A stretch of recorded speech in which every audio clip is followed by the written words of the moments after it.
Militairement, c'est fini. À 11h30, le mercredi 30, les soldats communistes entrent dans le palais d'Oklap où les attend le général Mine. Une autre histoire commence. L'ancien monde se liquide sans brutalité, comme si c'était écrit depuis toujours.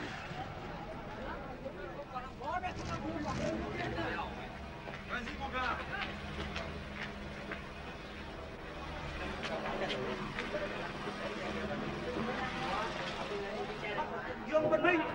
Nous avons capturé Gérard Ming, président depuis 2 jours seulement. Restons calmes et disciplinés.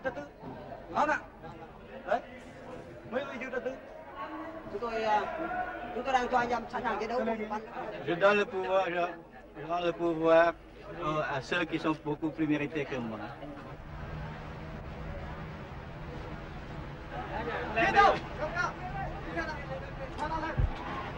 Này, qua cầu AK nhé lên. Cầm cái khẩu súng này. Cầm mình cứ điện thoại mình đâu. Ôi sao cầm. Ôi. Cầm đấy.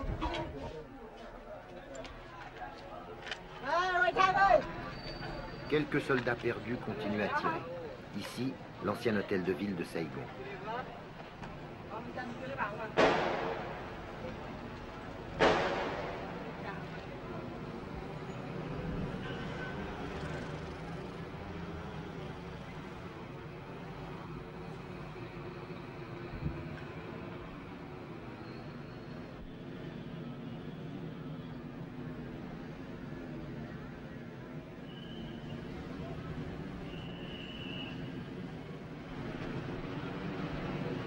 Pour lui aussi, c'est fini.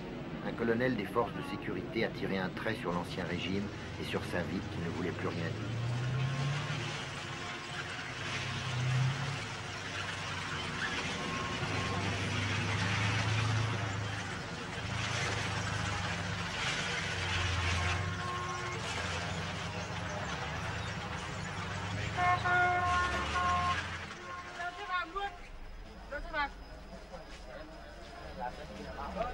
Les prisonniers au palais d'Oklap. Baissez les bras, dira un soldat vainqueur. Jamais dans l'histoire on n'aura vu une ville changer de main, changer de régime, avec aussi peu de brutalité et de représailles individuelles. Un signe pour l'avenir, que chacun interprète selon ses convictions et ses hantises, prématurément. Không, bây giờ nha, nó đang thuộc ở trên cái tầng rồi. Đang thuộc trên cái tầng rồi. Còn cái nó nằm đâu? Hả? Nó nằm ở đây đâu? Bên đó cũng này thôi.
Amorce de remise en ordre dans la ville livrée à l'anarchie. Des enfants de 12 ou 13 ans à la gâchette trop facile patrouillent dans les rues avec leurs M16 américains. On les appelait les cow-boys, le plus sérieux danger de cette période intermédiaire incertaine.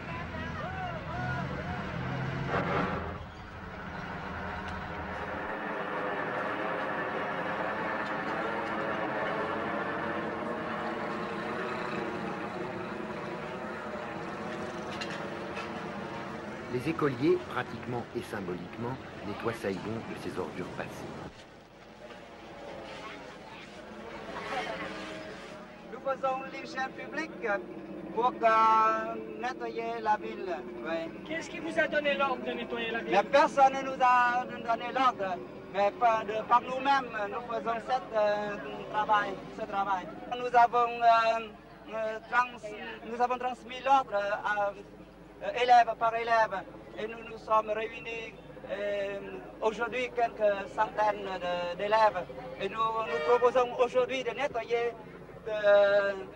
le rectangle qui entoure notre école. Chers camarades et compatriotes, le gouvernement révolutionnaire provisoire a libéré Saigon et maintenant notre ville s'appelle Ho Chi Minh. Les petits hommes verts s'installent. Ils font connaissance avec Saigon, Saigon fait connaissance avec eux. La ville s'adapte grâce à sa traditionnelle souplesse. Elle joue le jeu de la victoire, un jeu qui ne sera pas sans lendemain. Parfois dans l'enthousiasme, parfois dans le doute. Malin, trop malin celui qui essaye déjà de faire la part des choses.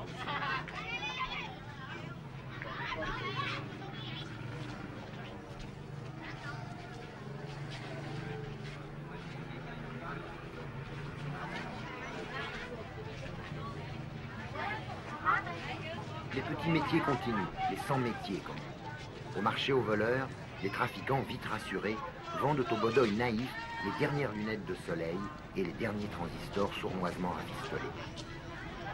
Les jolies Saigonaises, qui avaient rangé un instant leurs décadents vêtements de couleur, ressortent tout leur charme.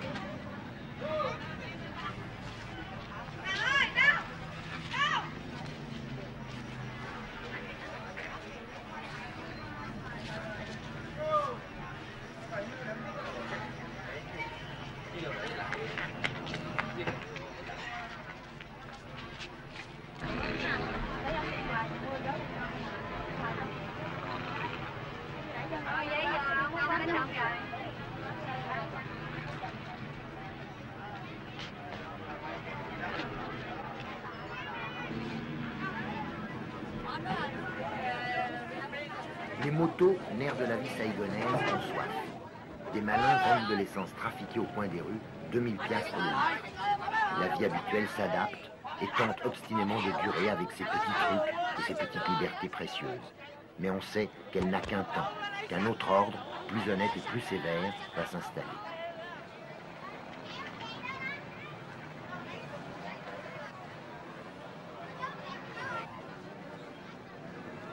Il y en a qui sont prêts à tenter l'expérience du bonheur collectif de bon cœur. Mais pour certains, pour certaines, c'est un déchirement.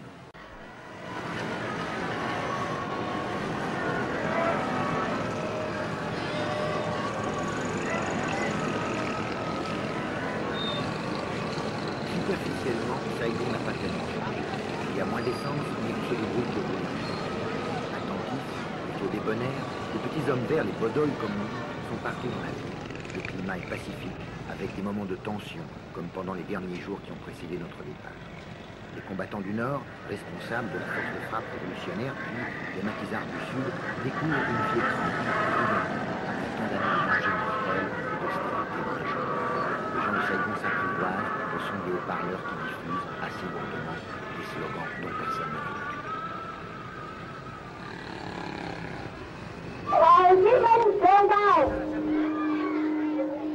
Quand est-ce que vous tournez à Noé? Je ne sais pas. Chúng tôi Ça dépend de còn la phải durée tùy de theo notre tình hình mission. của đất nước, tùy theo nhiệm vụ.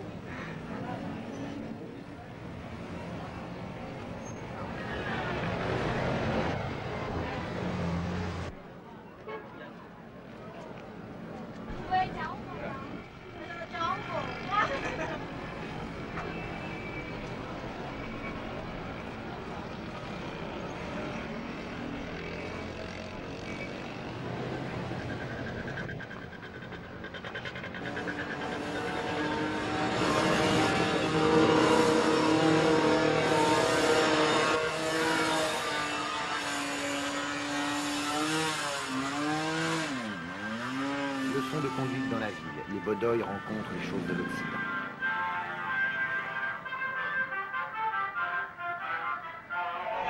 Je m'appelle Tong. Je suis de l'armée de libération. Đơn vị coi như thuộc quân giải phóng của đơn vị nào cả.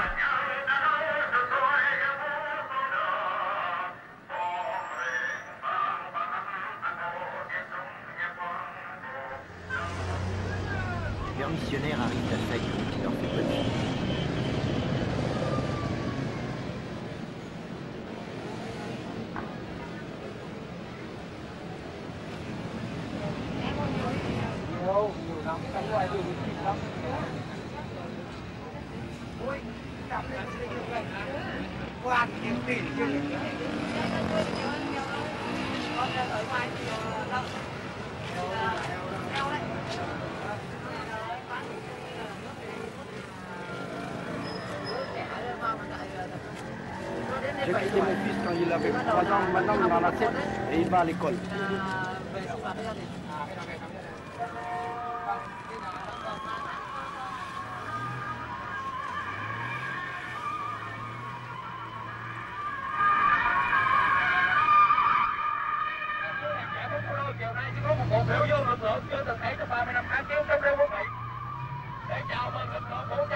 Devant le palais d'Ocla, partout dans la ville, naissent des manifestations ou des meetings plus ou moins spontanés. Toute une éducation politique qui commence. Curieux, disponible, les Saïgonais sont bons élèves.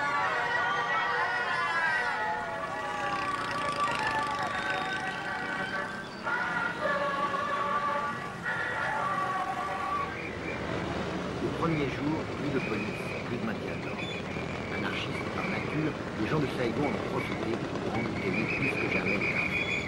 Les jeunes, les comités révolutionnaires populaires essayent de raider la circulation avec un succès relatif.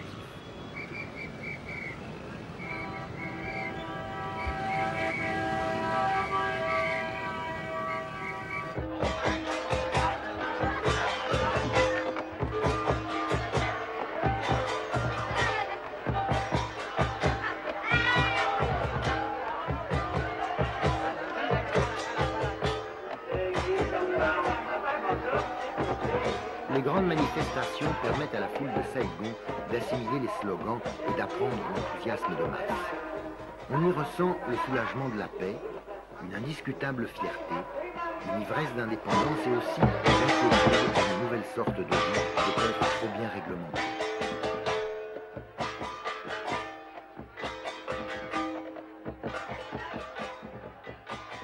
Est-ce qu'il n'y a pas une différence entre les gens du Sud et les gens du Nord? Non, je crois en ce temps-là, on s'en même. On dit que les gens du Nord sont plus sévères, non? Avant, maintenant, Maintenant, pas du tout? mais pas du tout. Ça vous inquiète pas qu'il y ait tous les gens du Nord, hein? Je crois maintenant il est un pitié pour les gens du Nord. Un du Sud, pardon. On ne sait pas, mais on se libre, je suis content maintenant. Vous n'avez pas peur du communisme? Oh, je peux rien, ouais. Je suis vivre dans mon pays, je dois accepter ça. Madame Gobatan, personnalité bien connue de la troisième force, exprime l'espoir d'une démocratie socialiste originale pour le Sud-Vietnam. Elle représente sans aucun doute, confusément, l'opinion de la majorité de ses concitoyens.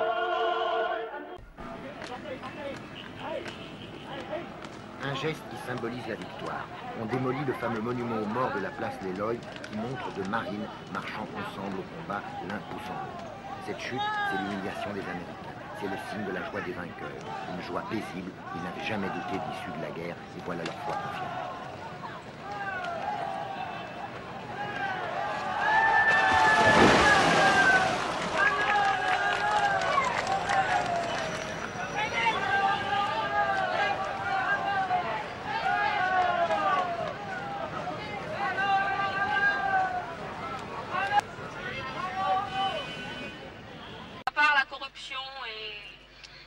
Et si le gouvernement est dur, qu'est-ce que vous allez faire?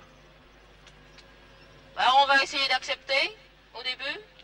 Si vraiment on ne peut pas accepter, soit peut-être qu'il y aura une révolte ou si tout le monde est courageux. Ou alors si tout le monde accepte d'accepter, accepte de supporter la vie dure là, il y aura une petite somme qui va essayer de se suicider pour essayer de raccourcir la vie, et puis c'est tout. Et puis les autres, ils restent, ils mènent leur vie dure comme ils veulent.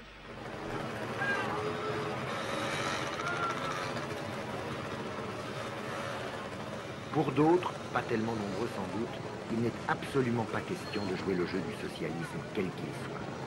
C'est le refus total, le blocage, l'horreur. Comme pour ce jeune officier qui s'est battu jusqu'au dernier instant contre le communisme. Il n'a pas voulu être filmé.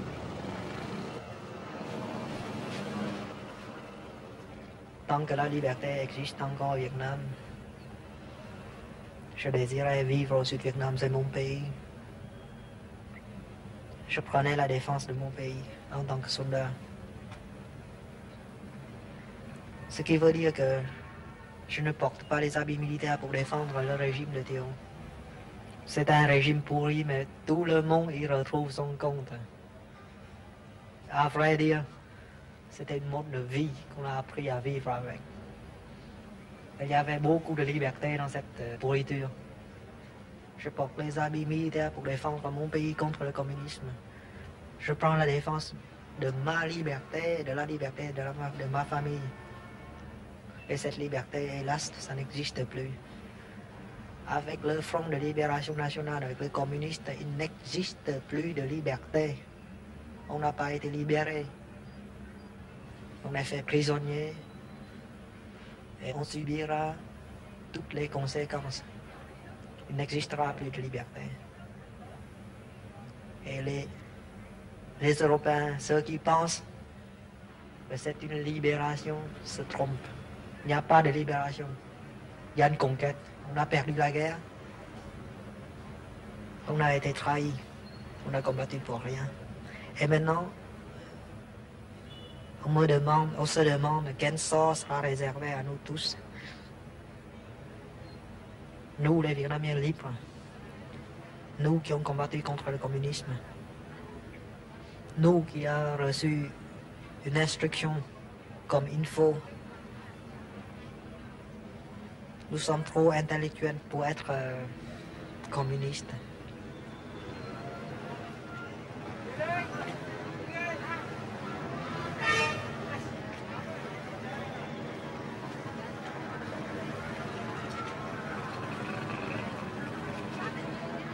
C'est un travail collectif.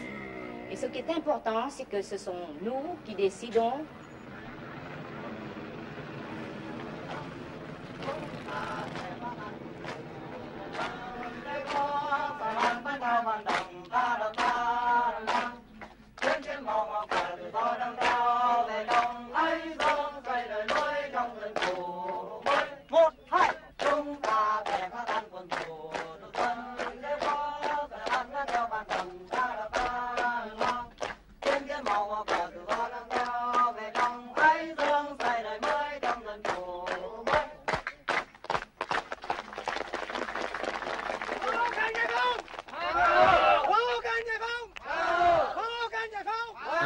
Madame le commandant Nguyen Ngoc Dung trace le chemin, raisonnable et heureux, d'un socialisme librement consenti.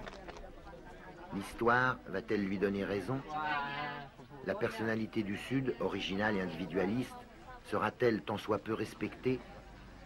L'unification du Vietnam se fera-t-elle en douceur, avec l'approbation de tout un peuple fier d'avoir retrouvé la paix et la dignité?